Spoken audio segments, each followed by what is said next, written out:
Hello everyone, welcome back to Sri Bala Vantalu. ఈరోజు మన కిచెన్లో రైస్ లేకుండా హెల్దీగా జొన్నలతో పొంగనం దోశను ప్రిపేర్ చేసుకుందామండి. టేస్ట్ చాలా బాగుంటుంది. ఈ పొంగనం దోశకి పచ్చళ్ళు కూడా అవసరం లేదండి. పల్లి పొడి ఒక్కటి ఉంటే చాలు, కమ్మగా తినేయవచ్చు, అంత టేస్టీగా ఉంటాయి.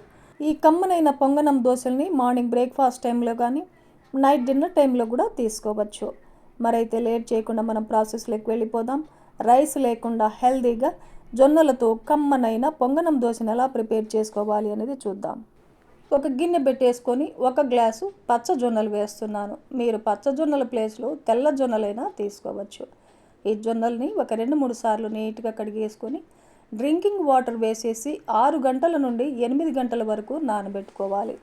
నేనైతే 8 గంటల పాటు నానబెడుతున్నాను. వేరొక గిన్నెలో అదే గ్లాస్తో 1/2 గ్లాస్ మినపపప్పును వేసేసుకొని 1/2 టేబుల్ స్పూన్ మెంతులను కూడా వేసేసుకొని ఒక 2 సార్లు నీట్గా కడిగేసుకోవాలి. డ్రింకింగ్ వాటర్ వేసేసుకొని మునిగేంత వరకు మూత పెట్టేసి ఒక 4 గంటల పాటు నానబెట్టేసుకుందాం. 8 గంటల తర్వాత చూసామంటే చూడండి, జొన్నలు చాలా బాగా నానిపోయాయి కదా. 4 గంటల తర్వాత చూసామంటే మినపపప్పు కూడా మనకు చాలా బాగా నానిపోయింది. పిండి రుబ్బుకోవడానికి 5 నిమిషాల ముందుగా అదే గ్లాస్తో 1/2 గ్లాస్ మరమరాలు, బొరుగులు అంటాం కదండి, వాటర్ వేసేసి 5 నిమిషాల పాటు నానబెట్టుకోవాలి. ఇప్పుడు ఒక మిక్సీ జార్ పెట్టేసుకొని వాటర్ వేయకుండా నానబెట్టుకున్న జొన్నలు వేసేసుకొని మిక్సీ పట్టేసుకోవాలి.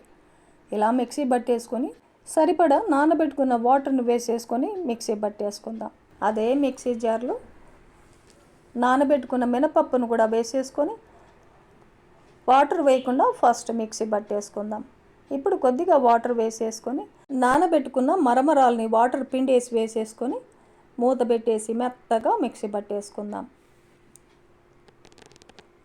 చూడండి, ఇలా మెత్తగా మిక్సీ పట్టేసుకొని జొన్నల పిండిలో వేసేసుకోవాలి. ఈ మొత్తాన్ని ఒక 2 నిమిషాల పాటు బాగా కలిపేసుకోవాలి. జొన్నల పిండి అడుగు బాగానే ఉంది కదండి, మొత్తం కలిసేలాగా బాగా కలిపేసుకోవాలి. చూడండి, కన్సిస్టెన్సీ ఇలా ఉండాలన్నమాట. మూత పెట్టేసి ఒక నైట్ అంతా రెస్ట్ ఇస్తున్నాను. నెక్స్ట్ డే మార్నింగ్ చూసామంటే చూడండి, పిండి చాలా బాగా పొంగింది కదా. మనమేమి రైస్ కూడా వేయలేదు కదండి. పిండి ఎక్కువగా అనిపిస్తే మరుసటి రోజు కూడా దోశ కానీ ఇడ్లీ కానీ ప్రిపేర్ చేసుకోవచ్చు. ఇప్పుడు టేస్ట్కి సరిపడా సాల్ట్ వేసేసుకొని ఒక 2 ఉల్లిపాయల్ని సన్నగా తరిగేసి వేసేసుకుందాం. ఒక 2 పచ్చిమిర్చిని ఇలా చిన్న పీసెస్గా కట్ చేసి వేసుకోవాలి. ఒక 2-3 టేబుల్ స్పూన్లమైన ఫ్రెష్ కరివేపాకుని ఇలా చిన్న పీసెస్గా కట్ చేసి వేసేసుకుందాం. 1/2 టేబుల్ స్పూన్ పసుపు, 1/2 టేబుల్ స్పూన్ జీలకర్ర, ఒక 2-3 టేబుల్ స్పూన్లమైన కొత్తిమీరను కూడా చిన్న పీసెస్గా కట్ చేసి వేసేసుకొని ఒక టేబుల్ స్పూన్ అల్లం వెల్లుల్లి పేస్ట్ వేసుకోవాలి. 1/2 టేబుల్ స్పూన్ చిల్లీ ఫ్లేక్స్ని వేసేసుకుందాం.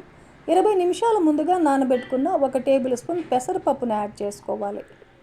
ఒక టేబుల్ స్పూన్ 20 నిమిషాల ముందుగా నానబెట్టుకున్న శనగబేడలను కూడా వేసేసుకుందాం.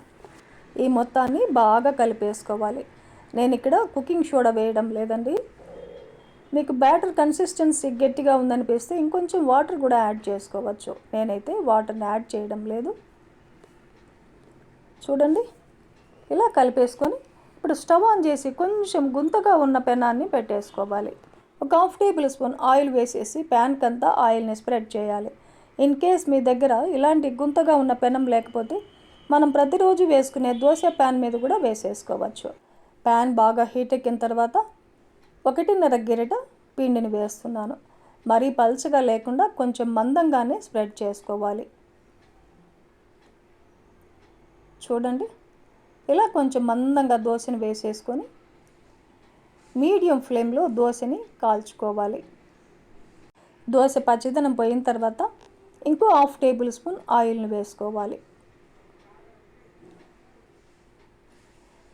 దోశ ఒకవైపు వేగిన తర్వాత రెండో వైపు కూడా తిప్పేసుకుందాం. చూడండి, దోశలు ఎర్రగా ఎంత బాగా వస్తున్నాయో. రెండు వైపులా ఇలా బాగా కాల్చుకొని దోశని ప్లేట్లో తీసుకుందాం. మన ఛానల్లో రైస్ లేకుండా చాలా రకాల మిల్లెట్స్ రెసిపీస్ ఉన్నాయండి. ఆ వీడియో లింక్స్ అన్నిటినీ కూడా డిస్క్రిప్షన్లో ఇస్తాను. అవసరమైతే ఒకసారి చెక్ చేయండి. ప్లేలిస్ట్ను కూడా చెక్ చేయొచ్చు. ఇలాగే మనకు ఎన్ని కావాలంటే అన్ని ఈ హెల్దీ అండ్ టేస్టీ పొంగనం దోశల్ని ప్రిపేర్ చేసుకోవచ్చు. చూశారు కదండి, ఈ ప్రాసెస్లో ఈ పొంగనం దోశల్ని మీరు కూడా ఇంట్లో ప్రిపేర్ చేసి టేస్ట్ చేయండి. ఈ పొంగనం దోశలకి పల్లీ పొడి ఒక్కటి ఉన్నా కూడా చాలండి, కమ్మగా తినేయవచ్చు. పల్లీ పొడి లింకుని కూడా డిస్క్రిప్షన్లో ఇస్తాను, అవసరమైతే చెక్ చేయండి. చూడండి, స్పాంజీ లాగా పొంగనం దోశలు ఎంత బాగున్నాయో.